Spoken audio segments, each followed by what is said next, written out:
តម្រុយឆ្នោតយួននៅថ្ងៃនេះផងដែរក៏បានយកលេខច្បាស់ទៀតហើយចំនួន4គ្រាប់យកមកធ្វើការចែកជាតម្រុយឆ្នោតយួនជូន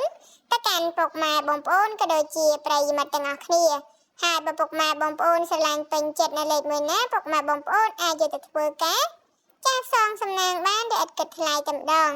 ដូច្នេះហើយមុននឹងចូលទៅទស្សនាដើម្បីទទួលបាននៅតម្រុយឆ្នោតថ្មីជារៀងរាល់ថ្ងៃក៏សូមពុកម៉ែបងប្អូនទាំងអស់គ្នាកុំភ្លេចជួយចុច like subscribe អ្នកមួយផងដែរវងចែកលេខឆ្នោត